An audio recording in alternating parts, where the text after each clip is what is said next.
नमस्कार, मैं हूं करमवीर और आप देख रहे हैं फॉलो अप।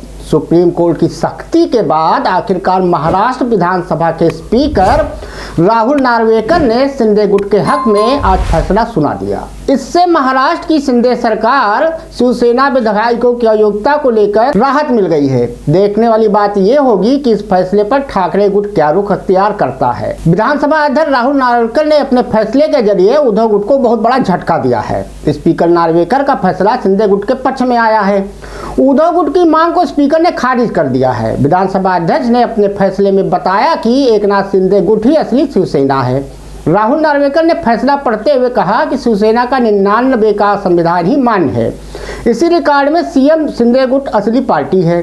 मैंने इसी के फैसले को ध्यान में रखा है। उन्होंने कहा कि मैं इलेक्शन कमीशन यानी ईसी के रिकॉर्ड से बाहर नहीं जा सकता। उद्धव गुट के दलील में दम नहीं है। शिवसेना अध्यक्ष को शक्ति नहीं है। शिंदे को नेता पद से नहीं हटा सकते थे। उद्धव ठाकरे एकनाथ शिंदे को नहीं हटा सकते थे और उद्धव ठाकरे अकेले निर्णय नहीं ले सकते थे। कार्यकारिणी की बैठक नहीं बुलाई गई। बहुमत का फैसला लागू होना चाहिए था। साल 2018 का फैसला संविधान के अनुसार नहीं था। राहुल नार्वेकर के मुताबिक ये सारी बातें उन्होंने कही। राहुल नार्वेकर ने आगे कहा कि पार्टी के संविधान को लेकर दोनों गुटों के बीच मतभेद की शिकायत चुनाव आयोग में दाखिल की गई है।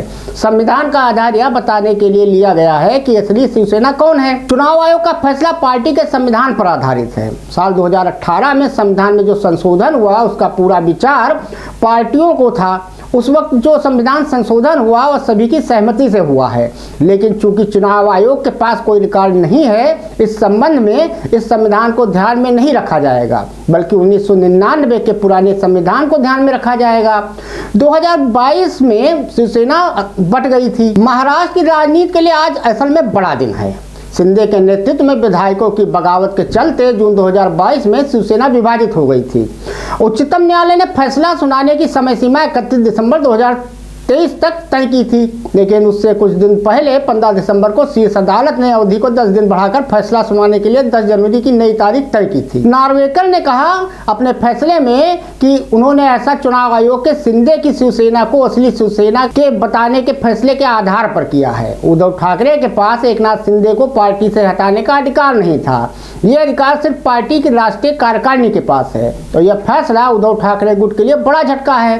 अब ये आपको बताते हैं इसकी 5 बड़ी बातें हैं, उनमें से 3 मुख्य हैं। पहला है कि स्पीकर राहुल नार्वेकर ने कहा है कि 3 चीजों को समझना जरूरी है। पार्टी का संविधान क्या कहता है, नेतृत्व किसके पास था और विधानमंडल में बहुमत किसके पास था। साल 2018 में शिवसेना पार्टी के संविधान के तहत जो नियुक्ति की गई थी उसे भी ध्यान में रखा गया है। साल 2018 में पार्टी के संविधान में बदलाव की जानकारी दोनों पक्षों को थी। दूसरी महत्वपूर्ण बात यह है कि राहुल नार्वेकर ने यह भी कहा कि इलेक्शन कमीशन के रिकॉर्ड में शिंदे गुट ही असली शिवसेना है। ऐसे में मैंने चुनाव आयोग के फैसले को ध्यान में रखा है। उद्धव गुट ने आयोग के फैसले को चुनौती दी थी। मेरे सामने असली मुद्दा है कि असली शिवसेना कौन है, ऐसा राहुल नार्वेकर का कहना है। सुनवाई के दौरान ये पता चला कि 2018 के बाद शिवसेना में कोई चुनाव नहीं हुआ। इस कारण 2018 का शिवसेना का संविधान मान्य नहीं है।